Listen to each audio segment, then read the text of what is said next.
Hey everyone, Shebim here and welcome to another new series here on the channel. Yes, we're starting something else as well. Now, before my holiday, I was doing a video on Foot Manager 19 about the players that I wanted Man United to sign this summer. Now, I sort of mentioned that video that I would like to continue on with that, and I've been thinking of my holiday and I've sort of changed my mind slightly. As you can see, we are Newcastle United. Now, because of that, I was reading the news and that sort of stuff while I was away, and I saw that Newcastle were about to be taken over by the richest man in the world. So that, to me, sounded like an easy option for me to basically give myself an absolute butt ton of money and have a bit of an experiment myself. So that's what we've done. We've been taken over by the Bin Zayed group. We've given ourselves nearly £1 billion in the bank, and I've spent a hell of a lot of money. I've literally emptied out the entire Newcastle United squad and built a brand new one, bar a few players that we'll get into a little bit later on. But one of the things I have done, now I played a lot of Foot Manager, and I'm sure a lot of you guys have as well. Because of that, I found myself, I was running tests on this database that I made myself, we'll talk about that later on, but I find myself just come on the game and over again type the same names. Ezequiel Palacios, Edson Alvarez, and just buy the same players every single game, and I got a bit frustrated with it, so I decided, and I know this might go down like a sack of spuds with some people, but I've decided to use fake players for this game, just to give me something a little bit different, just to give me some different people to go after and some different people to chase and different people to buy for a change. We have done that, and it has confused me somewhat because I don't remember any of the names, I don't recognise any of the people, but at the same time it has excited me because it's a brand new roster of people and it's enjoyable, so hopefully you guys are up for that as well. So, as I said, I am playing this on a database that I have built. Now, this database is absolutely crazy. There's a lot of things that have been changed in this database. Firstly, obviously, like I said, we've got fake players. That's one of the main ones. Another main one is that we've got the Worldwide Champions League running. So, the Champions League and Europa League of Europe. And all the competitions, the equivalent ones for Africa, America, so all them sort of things have all been disabled as well, and we have one massive competition. So the top 6 teams in the Premiership all qualify for this Worldwide Champions League, which is pretty cool actually. I've run it on my test and it's really fun. I got like Houston Dynamos and I've got a Saudi Arabian team and I've had Corinthians and all sorts, so it does make it a lot more interesting. Sadly, we're not in the Champions League this season with Newcastle, but that is going to be our aim, is to try and finish top 6 this season. But the changes, also there's another change, I'll tell you now. We've got the Everyone Created Equal, I think it's called, off Steam Workshop. And essentially what that does is someone's gone through and changed the rating of every single nation in the world to have the same youth rating. Which means that the best player in the world could spawn from literally any country. Now it is still more likely to be the big nations because they spawn more players. But there is a chance that someone like a Costa Rica or a Belarus, or even a really small nation like I don't know, Cape Verde or something like that, have a chance at bringing through the next best player in the world. So that's pretty cool, and I have signed quite a few weird and wonderful nations into our under-18s. So let's have a look at the database then. So first of all, as you can see, we have got a 24-team Premiership. Let's go into there. So 24-team Premiership. I've essentially done this via the club's reputations. So the top 24 reputations in the country got put into the Premier League. And as you see, 5 teams get relegated from the Premier League. Under the Premier League, we have got Division 1. Now, Division 1's broken into 2 leagues. We've got Division 1A, where you can see 2 teams go up and 6 teams go down. And we have Division 1B, where again, 2 teams go up, 6 teams go down. There's also a playoff containing the 4 teams from each league, so 8 teams to get a 5th promotion place. So it's a big playoff. It's much more crazy than the real world one because there's 8 teams involved rather than just the 4. And as you can see, it has meant that the world is a lot more spread out, and a lot of these clubs are going to start to even out, and we're going to have a much more interesting world. Now, underneath this, we have Division 2. As you can see, Division 2A, 3 up, 3 down, pretty simple. We have Division 2B, again, 3 up, 3 down. Division 2C, 3 up, 3 down again. And Division 2D, so there's 4 teams at this level, or 4 leagues, should say, at this level of Division 2. And then essentially it just goes the same way all the way down. I'm not going to go through these slowly, I'm going to go through quickly.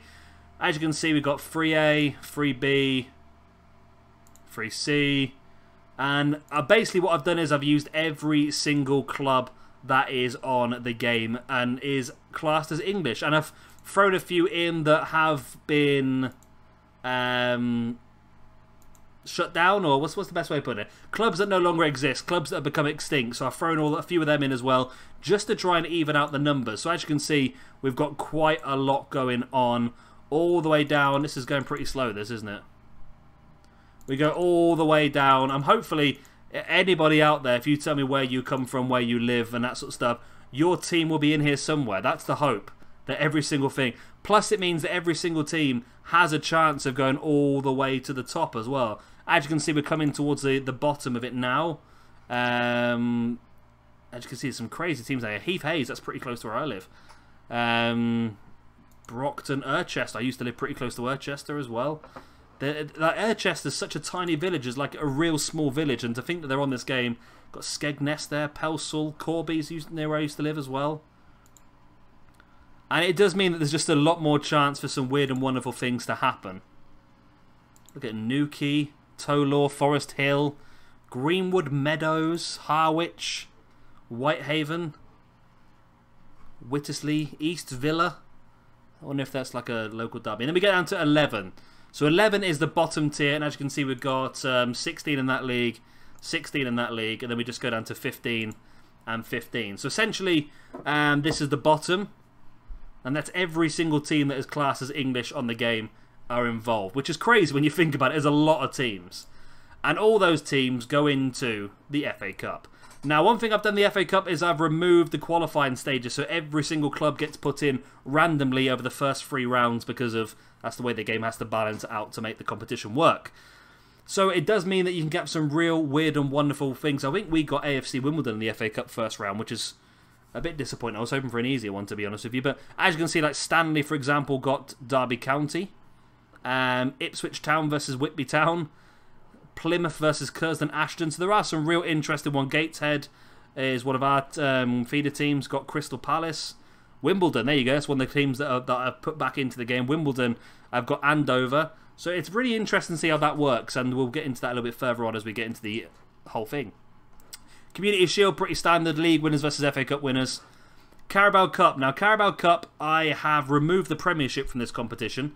And it just involves Division 1 and Division 2. So 1A, 1B, 2A, 2B, 2C, 2D. It just involves those teams. So it's a great chance for a smaller team to win a competition and get some money. Then we have the Checkatrade Trophy, which is Division 3, 4 and 5.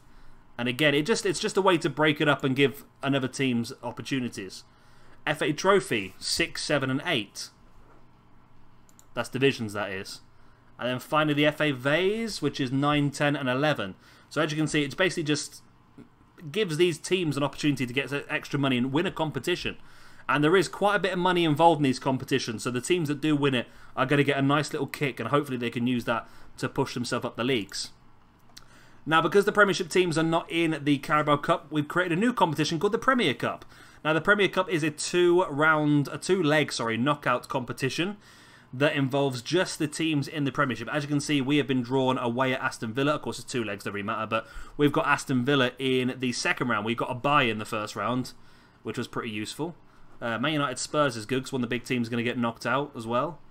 Next up, we've got the Bright Stars Trophy. Right, the Bright Stars Championship, is a competition that I've made, and essentially everybody in your squad has to be under the age of 23.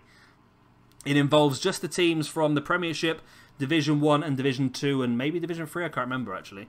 And it's a great way to reward teams for bringing through good young players. That's essentially what I've been trying to do with this competition, so it's a reward for teams to bring through good young players.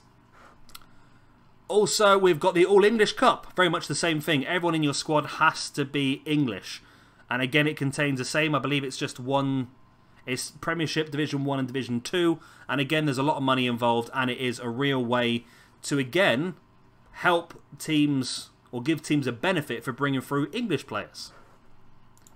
And then we have essentially just Division 1 Cup, Division 2 Cup. Basically, it's just a cup for each tier. So it's just another way to sort of help these smaller clubs out and to give them an opportunity to win something and give an opportunity to get some money they can use to push forward. Because again, if you win these competitions, I think like 11, if you win like 11, you get about 100k, which doesn't sound like much at all, but for one of these teams that's in tier 11, 100k could be enough to give them a nice boost and push them forward for a few years and become stronger and stronger. So it's a cool way of doing it. Next up, we've got the British Cup. Now, the British Cup includes the Premiership, Division 1A, Division 1B, as well as the Scottish Premiership, the Welsh Premiership, Irish and Northern Irish Premiership.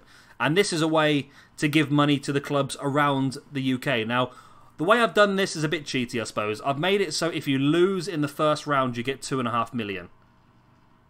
So essentially, if you lose, other teams that lose, like first round, so Shamrock Rovers, Cliftonville, Kefan Druids, Coleraine, Limerick, Donegal Swifts, all these teams from around Europe, or from the UK, sorry, have all just been given a nice wedge of money for losing in the first round. That's going to help the other parts of the UK become stronger, which is something that I do want to try and do sort of along the way. We have drawn an away leg against Motherwell, which is pretty cool. And then I think that's it. No, we've got the British Champions Cup, which is the same. It's essentially just the winner of the Premiership, the winner of League, the winner of Division 1A, the winner of Division 1B, as well as the winner of the Scottish Prem, the Irish Prem, Northern Irish Prem, Welsh Prem. You know how it works by now. Oh God, stop drop down bars are doing my head in. So as you can see, Cork City beat Crusaders, Huddersfield beat TNS, Celtic lost to Man United, and Man City beat Derby, which has led to these semi-finals that are going to happen. And I think that's all the competitions. Yes, let me just go into the under-23s and so forth. So, who have I brought? That's the big question. Now, I'm not going to go through all my squads because, as you can see, like my under-18s is like this. It's crazy because, as you can see, I've tried to buy some weird nations. What have I got? I got my weirdest one, I think, was Cape Verde, which is why I came up with that idea. I've got some Kazakhstan players, Lithuania, Bosnia, Iran, Sierra Leone, Luxembourg here as well. And I've got this guy from Cape Verde, João Ferreira. Looks pretty good, actually, for a 16-year-old. So hopefully we'll do pretty well with him. He's actually been called up for the Cape Verde squad for the upcoming games. And then we've got Patrick Becker, who's from Luxembourg. So hopefully he'll get a chance in the Luxembourg squad as well pretty soon. So the fake players, normally they just rename the real players. But they have changed a few nations here and there as well, which is pretty cool. As you can see, Rashim Bouchir. He's a player that actually spawned into the club at the very beginning. He's Canadian, which is pretty cool. Right, so and the under-23s as well are pretty full as well. So we will just go to our squad and we'll go through the squad. Now, we are going to use some of the under-23s quite a bit as well, but this is what we've got at the moment. In goal, we have got Thomas Nemec, a Czech Republic goalkeeper. Looks pretty decent, not fantastic, but he looks pretty decent. We might have to look at trying to improve that in the future, to be honest with you. Our other goalkeeper is Steve Corbett, of course, the English version. I've needed to buy some English players to obviously do well in the All-English Cup. We have got centre-backs of Josh Cleverley, who's pretty good. He spawned in at the club at the very beginning. We have got Marco Costa, who is a Portuguese centre-back we brought from Benfica. We've got Tom Coates, who is a young English right and left back we brought from Norwich. And I'm sure you're probably guessing who the real versions of some of these players are. Magnus Helgason, who is an Icelandic right back we got from Stuttgart. No idea who this is supposed to be, to be honest, but he's a pretty good player. Patrick van de Ven, a Dutch player who can play in quite a lot of different positions. And again, I'm sure you can probably guess who he is. I think it's Van der Beek, that one. Arjen Versteg, a Dutch centre-back / CDM. Again, we brought from Ajax. Gary Clayton, an English left-back we got from Leicester City. Antonio Luis, a Spanish left-back we got from Benfica. Rafael Sanchez, who is a Colombian CDM we got from Zenit St. Petersburg. And again, I'm not quite sure who the hell he is. We got him so cheap, this guy. I couldn't believe it. We got like 1.2 million, was it? Oh, we got him for 5 million, but he's worth 1.2, which is crazy considering how good his stats look. We've got Lee Thomas. I'm pretty sure I work with Lee Thomas. From Watford. He's been pretty decent for us so far. His stats aren't doing too well, though, are they? Antonio Lazzarini from Roma. He's been pretty good for us as well so far. Not started a game yet, but come off the bench in every single one. Nicholas Jones, a Welsh CDM from Celta Vigo. He was an interesting one. Again, I don't believe this is a real guy. He's just one that's been spawned in. Mario Reyes, we got from River Plate. Chilean centre midfielder. Pretty damn good stats. João Ribeiro, a Portuguese centre mid and cam we got from Sporting Lisbon. Joe Williams, a Welsh winger we got from Hull City. Looks pretty good now, but I think he's got really good potential according to the scouts.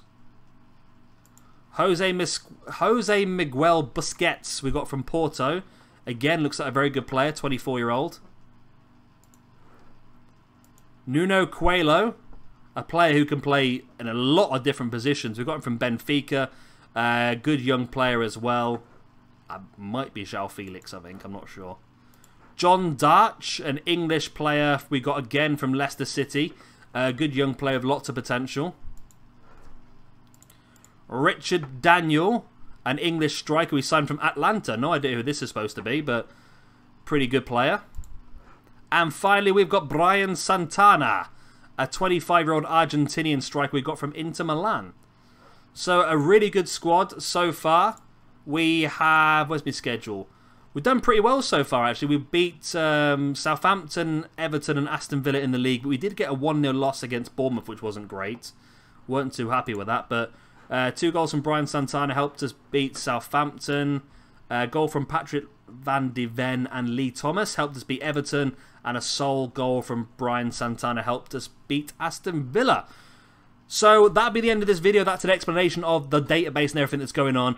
We'll come back next time. We will actually have some action for you. We're going to do the Stoke game in the Premiership. We'll do Maidenhead United in the Bright Stars Championship and West Brom in the All-English Cup, just to give you an idea of how some of these competitions work.